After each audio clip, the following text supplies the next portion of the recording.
In 1972, a film opened in American cinemas that would change popular culture permanently. It told the story of a powerful patriarch who ran an empire from the shadows, who never held an official title, who was respected rather than feared, who settled disputes through conversation rather than violence whenever possible, who separated his private life from his professional life with careful discipline, who was loved by his family and understood to be something apart from ordinary men by everyone who encountered him. A man who was, in the specific way that the most consequential people are, invisible to the official world while being absolutely central to the unofficial one. The film was based on a novel. The novel was based on research. And the research, when you trace it carefully through the sources and the interviews and the documented relationships between the author and the world he was writing about, leads consistently and unmistakably to a single, real person who was more responsible for the shape of that character than any other individual the author could have drawn on. That person was not Italian. He did not have a Sicilian family heritage or relationship to the specific immigrant communities that the novel depicted. He did not run a family or hold the title of boss or operate within the specific ethnic and geographic structures that the story was built around. But the architecture of how power actually worked in the American underworld, the specific way that genuine authority operated without visible title or public prominence, the way that financial intelligence was more durable than violence, the way that the most powerful man in any room was often the least identifiable. All of that came from watching one specific person operate for decades. That person was Meyer Lansky. This is the story that Hollywood never told. The story underneath the story.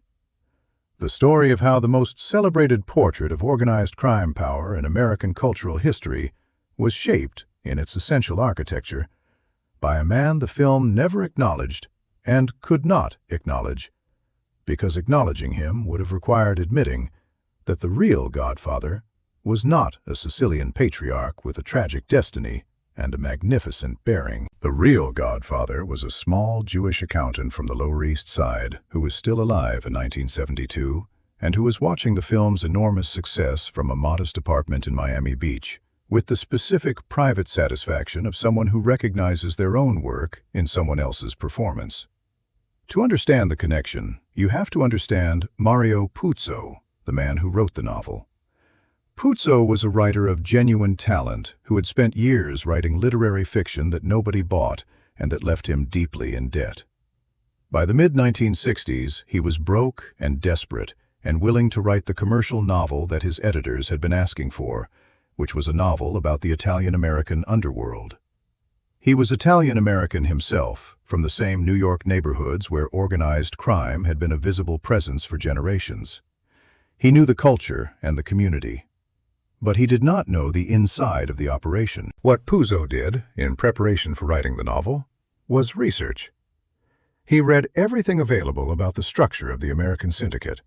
He spoke to journalists and investigators and former law enforcement officials who had spent careers studying the organization. He worked with what was publicly known and what could be extracted from court documents and congressional testimony and newspaper archives. And in that research, one name and one operational style appeared more consistently and more completely than any other as the model for how genuine power in the underworld actually functioned.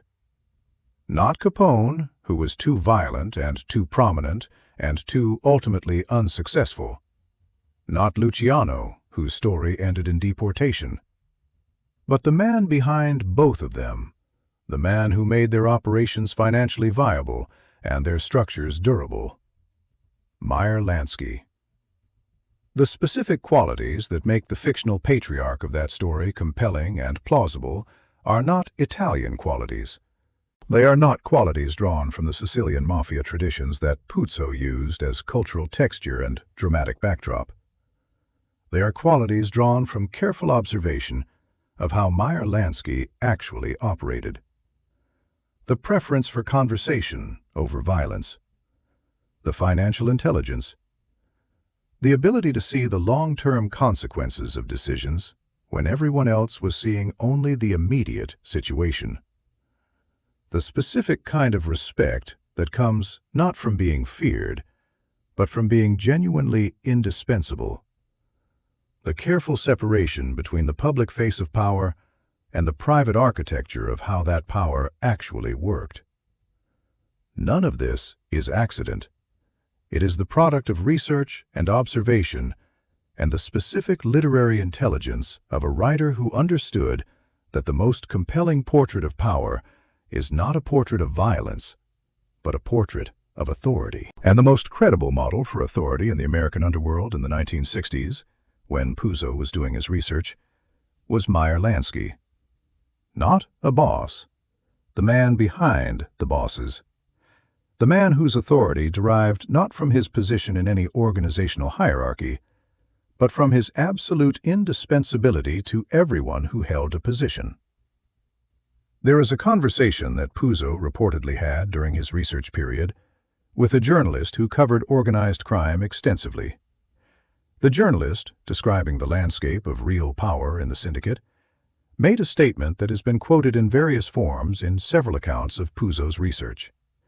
He said, approximately, that if you wanted to understand how the organization really worked, you did not look at the men with the titles. You looked at the man who did not have a title, the man who made all of them possible. That man was Meyer Lansky. Puzo heard this and understood it, and he used it. The fictional character that resulted is a composite, as all literary characters are. He draws on Puzo's own cultural background and on the specific Italian-American immigrant experience and on the documented histories of real Sicilian and Italian-American organized crime figures.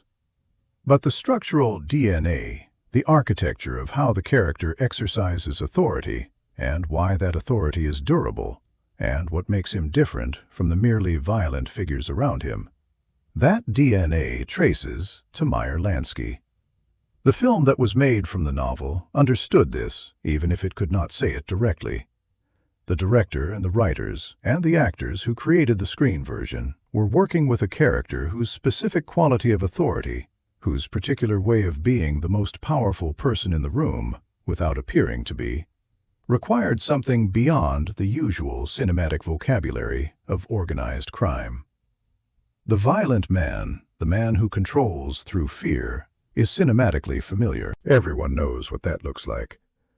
But the man who controls through indispensability, through genuine wisdom, through the specific authority of being the person that everyone needs, that is a more difficult and more interesting thing to portray. And the model for it, whether the filmmakers knew it explicitly or understood it only intuitively through the material they were working with, was Meyer Lansky. Meyer Lansky himself watched all of this from a careful distance. He was aware of the novel from its publication in 1969. He was aware of the film. He made no public comments about the connection. He did not seek credit or acknowledgement. He did not call journalists to discuss the resemblance. He watched the enormous cultural success of a story that drew substantially on the architecture of his own life and said nothing, because saying something would have been exactly the kind of visibility that his entire career had been built on avoiding. There is a single account from a journalist who managed to get close enough to Meyer Lansky in the early 1970s to ask the question directly of what he thought about the film.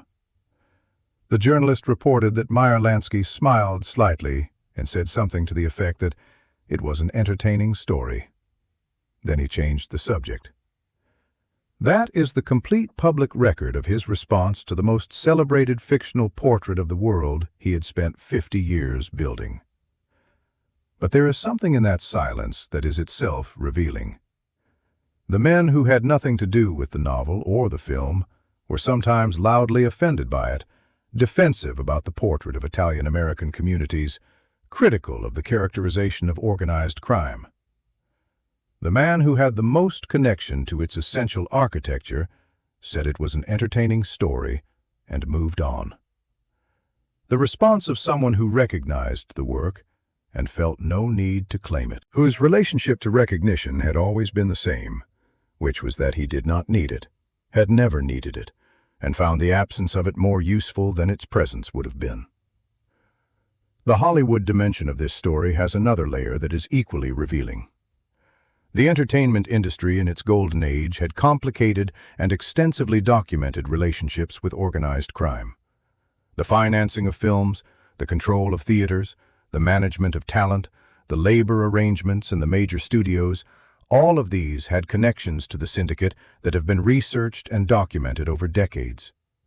And the specific figure in the syndicate whose connections to the entertainment world were most consistent and most documented was not any of the family bosses. It was Meyer Lansky. He understood entertainment as an industry the way he understood every industry, which was as a financial architecture with specific vulnerabilities and specific opportunities. He had relationships with people in Hollywood going back to the 1930s and 1940s, relationships that were primarily financial, but that gave him a specific insight into how the industry worked and what it needed and who the important people were. He was not a producer or an agent or a studio executive. He was, as always, the invisible financial presence in the background of arrangements that were visible to everyone except the investigators who spent years trying to trace them.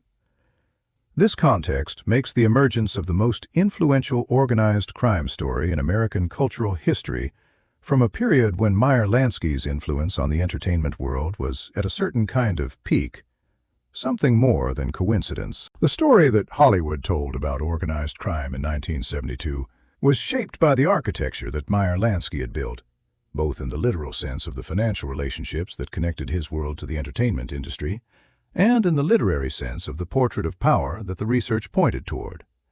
The real Godfather shaped the fictional Godfather in ways that were never credited and cannot be fully traced, but that are visible in the essential DNA of the character when you know what you are looking at. The question of what makes a Godfather is ultimately a question about the nature of authority.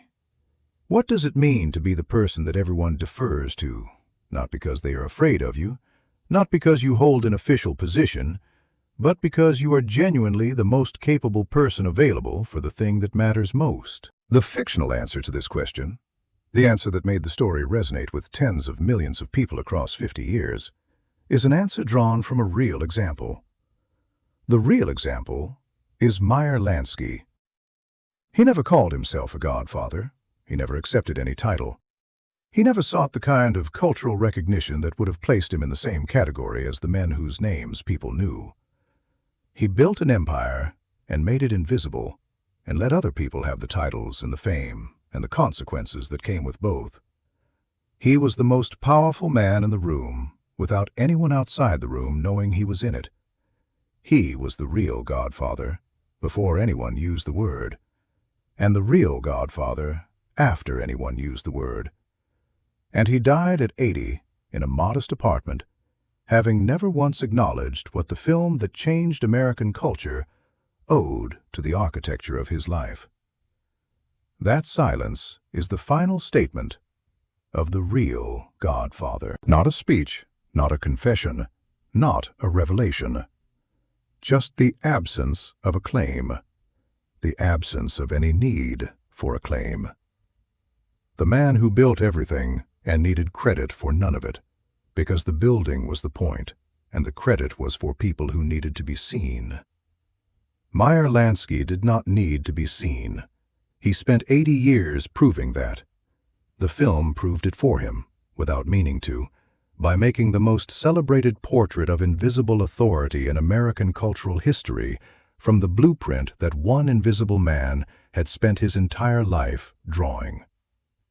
If this story about the man who shaped the most powerful myth in American crime fiction, who was the blueprint for the character that changed how the world understood organized power, moved you, subscribe to this channel. Because the real story is always more interesting than the story that gets told. Drop a comment. Tell me whether you will watch the film differently now. And remember this: the most powerful people are not the ones who get the credit. They are the ones who built the thing that made the credit possible. Meyer Lansky was that person. He always was. There is a specific scene in the process of writing about power that every serious author eventually faces. It is the scene where you have to decide whether your portrait of authority is going to be credible, whether the person you are depicting actually has the specific quality that makes other powerful people defer to them, not out of fear, but out of genuine recognition of superior capability. Whether the audience is going to believe, not just accept as a convention of the genre, but actually believe that this specific person deserves the authority they are shown to exercise. This is the hardest problem in writing about power, because most portraits of powerful people are actually portraits of violent people, or connected people, or lucky people who happen to be in the right position at the right moment. Those are not portraits of authority in any deep sense. They are portraits of advantage, and advantage is not the same as authority, which is why most fictional powerful people are not ultimately convincing. You see the power, but you do not understand why it exists. You see the deference, but you do not believe the deference is earned. The fictional patriarch at the center of the most celebrated organized crime story in American culture is convincing in a different way. He is convincing because the authority he exercises is legible as genuine. You understand, watching him operate, why everyone defers to him. Not because he is violent, not because he is officially in charge, but because he is genuinely the wisest and most capable person in any situation he enters. Because he sees things others do not see. Because he understands consequences others have not reached yet. Because the quality of his judgment, demonstrated consistently over decades, has created a track record that everyone around him has learned to trust absolutely. This quality of authority, which is rare in fiction and rarer in life, has a real-world model, and the real-world model is not found in any Sicilian family tree or any Italian-American immigrant community, however rich those sources are for cultural texture and dramatic context. The real-world model is found in the operational history of one specific person whose career demonstrated, more completely and over a longer period than any comparable figure, exactly this quality of authority. The authority that comes not from position, but from judgment, not from fear, but from earned trust, not from power over people, but from being the person who makes everyone else more capable. Meyer Lansky exercised this authority for 50 years. Every major figure in the American underworld of the mid-20th century made better decisions with his involvement than they made without it. Every operation he touched was more financially sound, more structurally durable, more resistant to the specific threats that destroyed other operations. The bosses who worked with him made more money and survived longer than the bosses who did not. His track record was so consistent and so documented within the community of people who had access to that documentation that by the 1950s and 1960s, his authority within the syndicate was essentially unchallenged. Not the authority of the most powerful position, the authority of the most indispensable function. The man you went to when you needed the problem solved correctly rather than quickly. This is the quality that the fictional character has. This is what makes him different from every other powerful man in the story. And this is what required a real model rather than a composite of familiar gangster archetypes. Because the quality cannot be faked in fiction any more than it can be faked in life. If you do not understand what genuine authority of this kind looks like, you cannot write it convincingly. Puzo understood it because his research had shown him the real example. The fictional character carries the authentic quality of that example, and audiences responded to it across 50 years of repeated viewings because they could feel, even if they could not articulate, that the authority being depicted was based on something real. The irony that the real model for this authority was a man the story never depicts, never acknowledges, and could not acknowledge for reasons that are themselves revealing, is the deepest irony in the whole affair. The organized crime world of the mid-20th century was structured around Italian-American families with specific ethnic and cultural identities that were central to the story's dramatic texture. Meyer Lansky did not fit that structure, not ethnically, not culturally, not organizationally. He was the man behind the structure, the man who made it financially viable, the man whose specific genius was most responsible for the durability of the whole enterprise. But he was not part of the visible structure, which meant he could not be part of the visible story. So the story took his architecture and attributed it to a character who fit the visible structure. It took the quality of authority that Meyer Lansky had demonstrated more completely than anyone else and gave it to a character who could be Italian-American and therefore fit the cultural expectations of the story being told. And that transposition worked, which is itself evidence for how real the quality was. Because you cannot successfully transpose a fake quality. You cannot take a fictional invention and move it from one fictional setting to another and have it be convincing in both.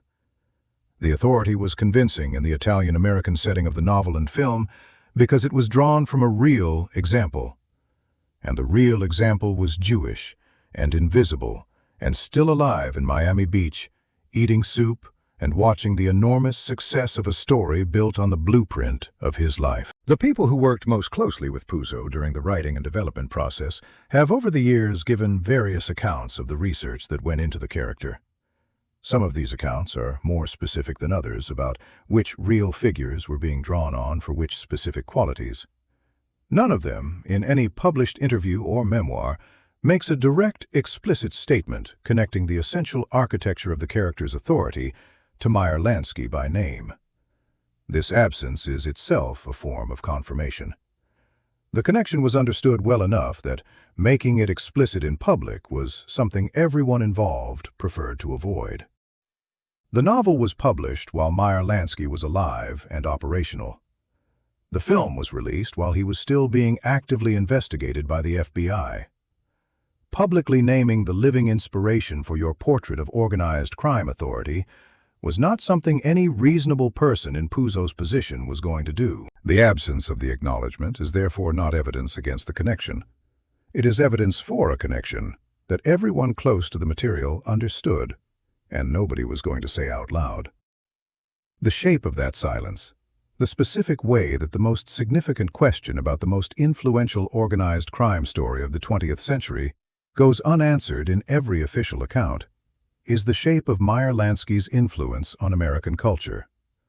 Enormous, permanent, invisible. Exactly as he designed everything in his life to be. He built the architecture. The story lived in it. The credit went elsewhere. Meyer Lansky went home and had dinner.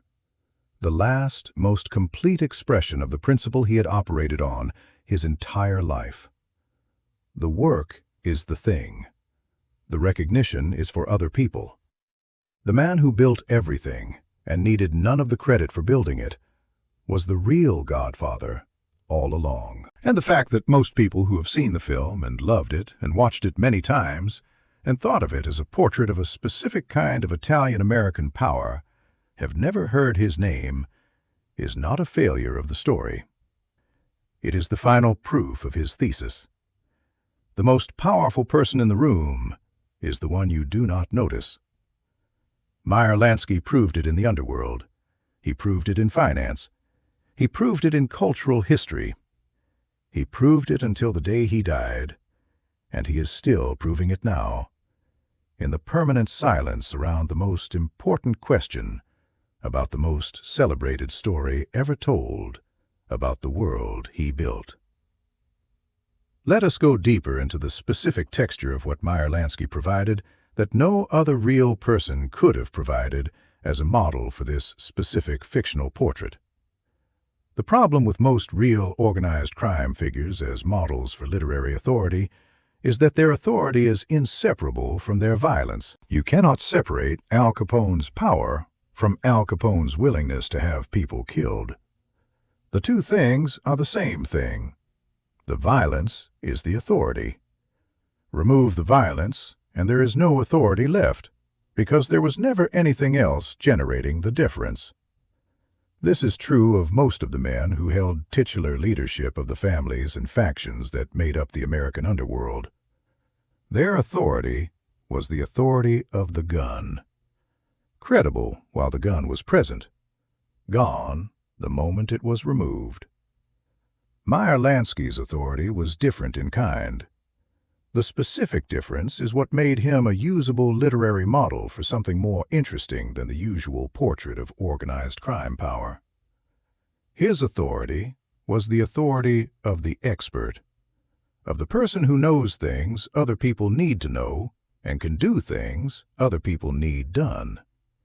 It was the authority of the surgeon in the operating room, the engineer in the machine room, the navigator on the ship. The authority that exists not because of the position you hold, but because of the specific capability you possess that the situation requires. This kind of authority is not diminished by the removal of violence. It is not dependent on fear. It is not political in the sense of requiring the consent of a constituency or the force of a hierarchy. It simply exists as an objective fact about the situation for as long as the capability that generates it continues to exceed the capability of anyone else available. Meyer Lansky's financial and strategic intelligence exceeded the capability of anyone else available for 50 years. His authority, therefore, persisted for 50 years.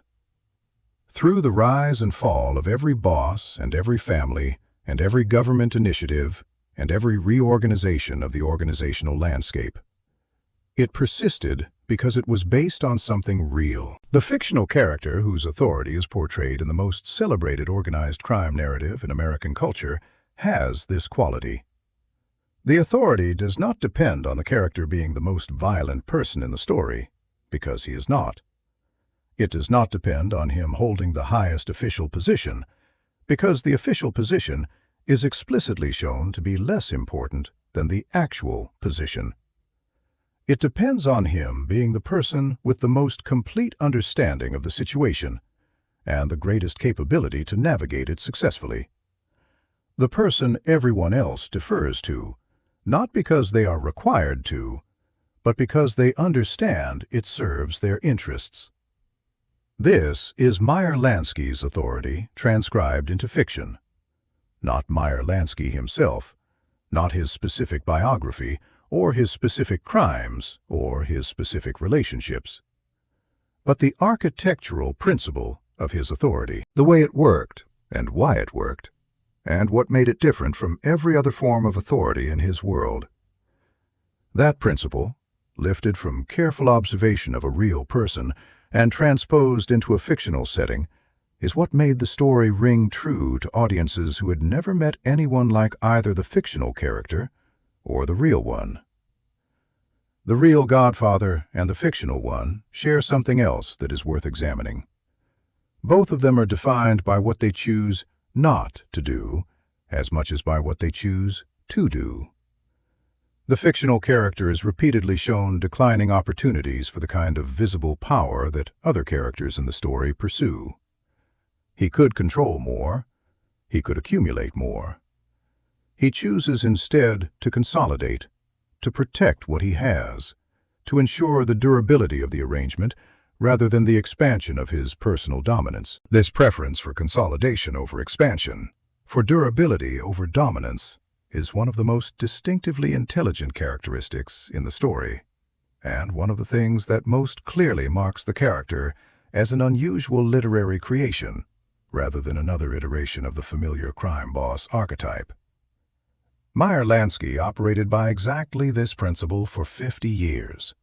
He could have been a boss. The intelligence and the resources and the relationships were available to make that transition at multiple points in his career. He chose not to. He chose the position that was less glamorous and less famous and less likely to appear in newspaper headlines. He chose it not from a lack of ambition, but from an understanding that the position he had was more secure, more durable, and ultimately more powerful in the ways that mattered than any official leadership position available to him. This is the principle that the fictional character demonstrates. The preference for the real over the visible, for the durable over the dramatic, for the position that cannot be taken from you because it does not depend on circumstances outside your control. The boss can be replaced by a better boss. The man who makes the boss possible is replaced only if someone equally capable and equally willing to work without credit becomes available. And in Meyer Lansky's world, in the world he actually occupied for 50 years, that person never materialized. The fictional character's intelligence is shown, in the story, through specific decisions rather than through explicit claims about his wisdom. The audience understands his authority by watching him make correct assessments of situations that other characters misread, by watching him anticipate consequences that others did not see, by watching the world conform repeatedly to his analysis of what it was going to do. This is how intelligence is actually demonstrated, not through statements about being intelligent, but through the accumulation of accurate predictions and effective decisions. Meyer Lansky's authority in the real world was demonstrated by exactly this mechanism. The people who worked with him over decades had watched him make correct assessments of situations that others misread, had watched operations succeed under his financial supervision that had failed or underperformed under other management, had watched the specific decisions he recommended prove out over time in ways that justified the trust placed in them.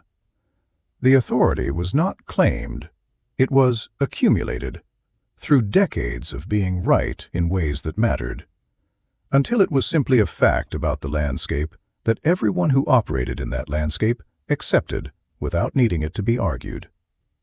The fictional character carries this accumulated authority as a given. The audience understands within the first scenes that this person has been right so many times for so long that everyone around them has stopped questioning and started simply trusting. This is the most difficult thing to portray in fiction because it requires the audience to believe in a history they have not witnessed. The character's present authority has to feel earned by a past that is only partially shown. Making that believable requires drawing on something that actually happened, something real. A real person whose authority was earned through exactly this mechanism over exactly this kind of sustained period. Meyer Lansky was that person. His authority in 1960 was the accumulated product of everything he had been right about since 1925. Everyone who dealt with him in 1960 was dealing with someone whose track record of correct judgment spanned 35 years of some of the most difficult and consequential situations in American criminal history. That authority was not something that could be transferred through imitation or constructed through narrative convenience. It was real, and its reality is what the fiction required and could not have fabricated from scratch. The connection between the real and the fictional is not a secret. It is discussed, obliquely and carefully, in the scholarship around the novel and the film. It appears in the research of serious journalists who have covered both the entertainment industry and organized crime. It is present in the careful non-answers of everyone who was close to the production and who understood exactly what the essential model for the essential quality of the essential character was. The silence around it is not the silence of people who do not know. It is the silence of people who know and understand that naming it explicitly would require a conversation that nobody involved wants to have. That conversation would go something like this. The most celebrated portrait of American organized crime power in cultural history drew its essential architecture from the career of a Jewish financial genius who was still alive when the film was released, who had never been convicted of anything serious, who was being actively investigated by the federal government, and whose name appearing in connection with the film's portrait of criminal authority would have created legal and political complications that no studio was equipped to handle. So the name was never attached. The architecture was used, the model was drawn on, And the connection was left to anyone with enough knowledge of both worlds to see it without being told. Meyer Lansky saw it. He did not need to be told. He recognized the architecture the way an architect recognizes a building whose plans he drew, even when the building has been clad in different materials and given a different address and attributed to someone else. The structure is the structure, the logic of how the spaces relate to each other, the specific way that authority flows through the building, the particular quality of how power is housed and accessed and maintained. All of that is recognizable regardless of the facade. He watched the film's success. He watched the Corleone family become one of the most recognizable fictional constructs in American culture. He watched the fictional authority he had helped design, through the simple act of demonstrating what real authority in that world looked like, become an icon of everything powerful and admirable and tragic about the organized crime world he had spent his life in. And he said it was an entertaining story, changed the subject, went home. The real Godfather, in the end, as invisible as he had always been and as satisfied with his invisibility as he had always chosen to be. Consider what it means to be the real version of the most celebrated fictional version of something. To be the original that the copy was made from. To watch your essential qualities become iconic in a form that never credits you, that cannot credit you, that was specifically designed to not credit you.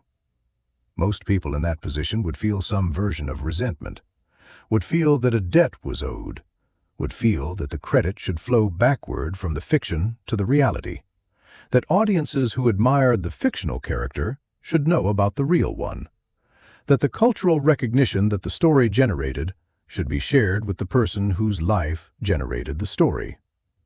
Meyer Lansky felt none of this, or if he felt it, he did not act on it, which in his world amounted to the same thing, because the resentment would require caring about credit, and the essential principle of his entire life was that credit was a liability, not an asset. Credit meant visibility. Visibility meant exposure. And exposure, in the world he operated in, was the mechanism of every ending that he had spent 50 years avoiding. The fictional character can have the credit because the fictional character is fictional.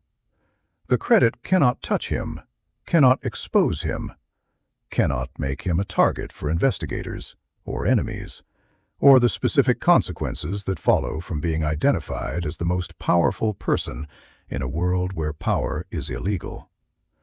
The real person, who is not fictional, who is still alive and still being watched, and still operating in a world where credit for being the real Godfather would be the most dangerous thing anyone could hand him, has no use for the credit. The architecture is his. The credit belongs to whoever can safely hold it. In this case, a fictional Sicilian patriarch who does not exist and cannot be prosecuted. This is the final and most complete expression of Meyer Lansky's operating principle. Build the thing. Let someone else have the name on it. Keep the substance and give away the appearance. The appearance is what gets you caught. The substance is what lasts. He built the substance of the most celebrated crime story in American culture. He kept it. The appearance went elsewhere, to a fictional character, a novelist, a director, a studio. None of them faced the consequences of being identified as the real architect. Meyer Lansky went home, to the modest apartment, to the soup and the newspaper, carrying in perfect safety the knowledge of what he had built and what it had become. The real Godfather. Small and precise and invisible. His name is nowhere on the door. That was always the point.